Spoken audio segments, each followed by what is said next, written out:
E aí pessoal, tudo bem?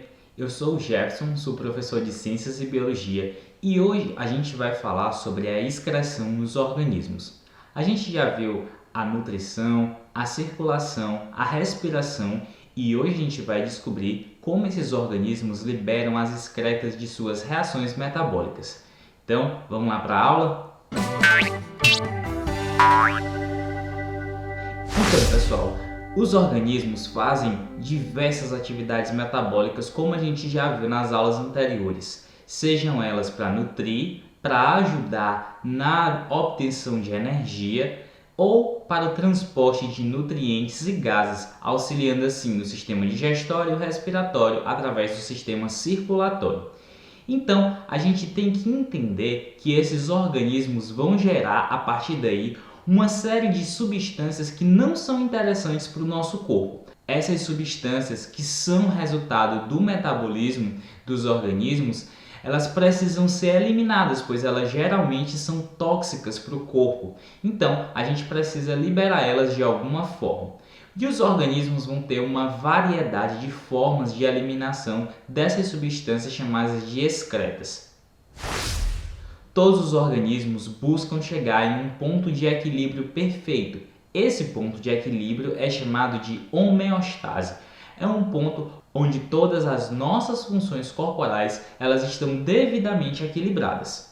O sistema excretor ele tem uma função essencial na manutenção do equilíbrio dessas substâncias no nosso corpo, pois é através deles que a gente vai retirar essas substâncias tóxicas e fazer então o equilíbrio de quantidade dessas substâncias dentro do nosso corpo.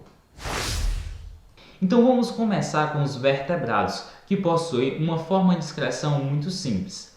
Os vertebrados vão possuir os rins. Os rins são órgãos funcionais do nosso sistema excretor que fazem a filtração do nosso sangue e assim eliminam substâncias que são tóxicas no nosso corpo para que a gente não seja envenenado com os nossos próprios resíduos metabólicos. Quando eu falo de resíduos metabólicos, eu estou falando daquelas substâncias que foram geradas ao longo do nosso metabolismo celular. Os rins, então, vão pegar essa substância viscosa, que é o nosso sangue, e vão filtrar. Exatamente como um filtro de casa, ele vai fazer a separação de substâncias que não têm interesse para o nosso corpo e vai separar elas de forma que a gente elimine o que é ruim e mantenha o que é bom. A grande maioria dos vertebrados vai possuir um órgão que vai armazenar a quantidade de excretas por um determinado tempo antes de ser eliminado. Este órgão é chamado de bexiga urinária. A nossa bexiga ela serve como um reservatório de urina, que é uma excreta do nosso corpo, para que a gente possa acumular uma grande quantidade, para também você não ficar eliminando o tempo todo.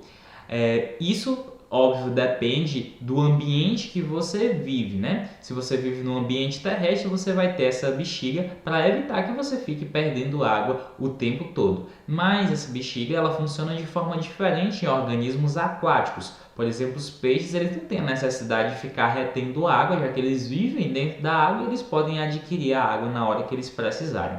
A gente vai ver isso também um pouquinho mais na frente.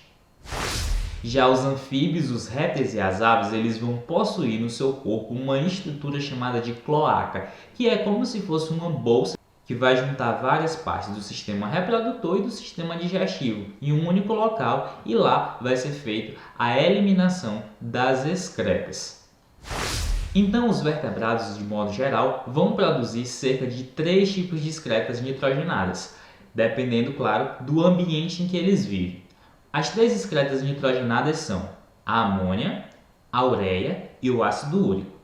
A amônia é uma substância nitrogenada extremamente tóxica e muito solúvel em água.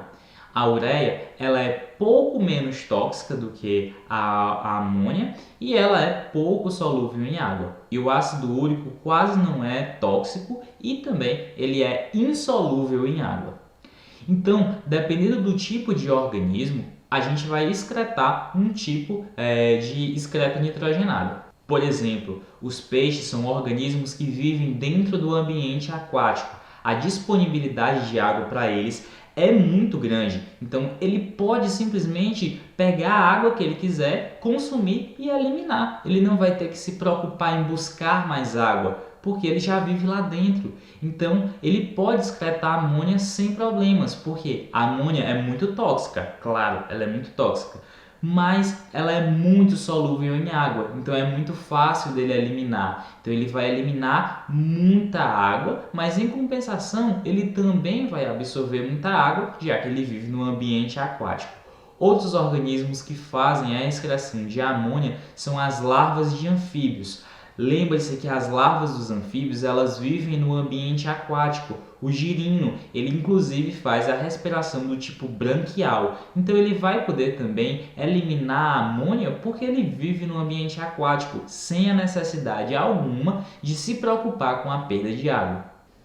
Alguns peixes cartilaginosos, os mamíferos e os anfíbios adultos, vão excretar outro tipo de substância nitrogenada. No caso, vai ser a ureia. É aquela substância que é um pouco menos tóxica que a amônia e pouco solúvel em água. Lembre que os anfíbios adultos eles vivem no ambiente terrestre. É um ambiente onde existe uma oferta de água um pouco menor do que dentro do ambiente aquático. Então esses organismos aí eles vão precisar se preocupar um pouco mais com a perda de água. Eles não vão poder se dar o luxo de estar perdendo muita água, mas eles têm uma oferta de água um pouco avantajada, mas ele não pode se dar o luxo de estar perdendo tanta água assim. Nós, por exemplo, os mamíferos, nós conseguimos encontrar água em locais mais acessíveis, né? A maioria das pessoas e dos outros mamíferos consegue encontrar água com facilidade no ambiente que se vive, até porque para que um mamífero viva em um determinado local, ele precisa de uma oferta de água, pelo menos o mínimo que ele consiga para sobreviver. Então, onde tem água, a possibilidade de haver vida de mamíferos ali é muito maior, porque eles precisam daquela água para sobreviver. Então eles vão fazer a excreção da ureia, que é uma substância que é um pouco menos tóxica que a amônia, então ele não vai se preocupar em perder muita água, porque ela também é pouco solúvel em água. Já os répteis e as aves eles vão fazer outro tipo de excreção. Eles vão excretar o ácido úrico, que é uma substância insolúvel em água e pouco tóxica. As aves elas possuem uma adaptação para o voo. Elas preferiram perder a capacidade de armazenar urina para evitar que elas fiquem muito pesadas e assim atrapalhasse o voo. Então elas preferiram excretar o ácido úrico em forma de pasta. Se você observar uma galinha ou um pombo ou um pardal, qualquer ave, eles vão sempre fazer a sua excreta uma pasta branca em cima das fezes. Aquela pasta branca é o ácido úrico que seria o correspondente à urina das aves. É muito mais difícil você conseguir observar isso em répteis, porque você raramente cria um réptil na sua casa, né? Mas se você observar lagartos, tartarugas, jabutis, cobras, eles também vão fazer a excreta do ácido úrico e eles vão ter essa capacidade de eliminar as suas excretas em forma de pasta e evitar, sim, que essa perda de água seja excessiva, já que o ácido úrico é insolúvel em água, ele não vai precisar eliminar a água. Então esses indivíduos aí têm a capacidade de viver em ambientes muito mais secos, pois eles não vão estar perdendo água com frequência como os outros organismos, tipo mamíferos e peixes.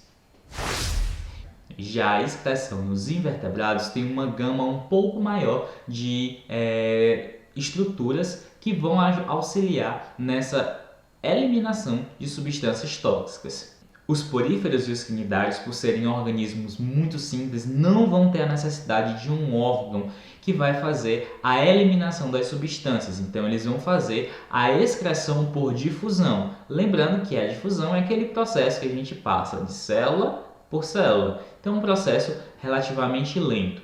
Os platelmintos, por sua vez, vão possuir um tipo especial de células, chamadas de células flama. Essas células flamas vão ser responsáveis por retirar as excretas do corpo desses vermes e jogar do lado de fora do corpo. Lembrando que os platelmintos não têm o sistema digestório completo, eles têm o sistema digestório incompleto, com apenas uma cavidade, que serve tanto de boca como de ânus. As células flama elas vão retirar algumas excretas do corpo desses organismos aí e vão colocar fora do corpo deles através das células que ficam nas bordas do corpo. Os moluscos e os anelídeos vão possuir nefrídeos. Os nefrídeos são estruturas que seriam correspondentes a um rim bem primitivo. Esses rins aí, bem primitivos, eles vão fazer a eliminação de substâncias tóxicas. Nos anelídeos, por exemplo, a gente tem nefrídeos em cada anel do corpo desses indivíduos, uma abertura que vai ajudar na eliminação dessas substâncias tóxicas do corpo desses organismos. Já os insetos e outros artrópodes, na grande maioria das vezes, vão apresentar os túbulos de Malpighi. Esses túbulos de Malpighi também são responsáveis por retirar as excretas que estão presentes nas hemolinfas e fazer a eliminação então das substâncias nitrogenadas que foram produzidas no metabolismo desses animais. E por fim, mas não menos importante, nós temos os vegetais. Sim, os vegetais também fazem a excreção de substâncias. As plantas, quando realizam suas atividades metabólicas, podem produzir uma série de substâncias que não são consideradas interessantes para ela. Só que na planta não vai haver um órgão responsável por fazer a eliminação dessas substâncias. Então, essas plantas vão armazenar e também eliminar essas substâncias através das próprias células que as produziram. Algumas plantas, quando produzem essas substâncias e armazenam, geram inclusões, que são como se fosse um acúmulo de substâncias dentro da própria célula. E, dependendo da substância, essa inclusão vai ter um formato diferente. Por exemplo, quando essas plantas estão eliminando oxalacetato de cálcio, elas vão produzir as drusas, que são inclusões que têm o formato arredondado ou pontiagudo. Ou elas vão gerar inclusões do tipo ráfide, que são aquelas inclusões que têm o formato de feixe. Já quando a gente tem o carbonato de cálcio como excreta, a gente vai gerar os cistólitos, que geralmente ficam presos na parede celular das células dessas plantas. Além disso, os vegetais podem fazer outro tipo de excreção, uma excreção de substâncias especiais. Um grande exemplo são as resinas, o látex e até algumas substâncias que geram cheiro, gosto e também substâncias urticantes, que são aquelas usadas para a defesa da planta contra predadores e outras ameaças. Lembrando que essas substâncias são produzidas por estruturas diferentes e possuem variadas funções dentro das plantas. Pessoal, com isso a gente encerra a parte de circulação e excreção nos organismos. Se você ficou com alguma dúvida nessa aula, por favor, deixe aqui nos comentários ou mande uma mensagem para mim para que a gente possa conversar sobre a sua dúvida. No mais, a gente fica por aqui e até a próxima aula. Tchau!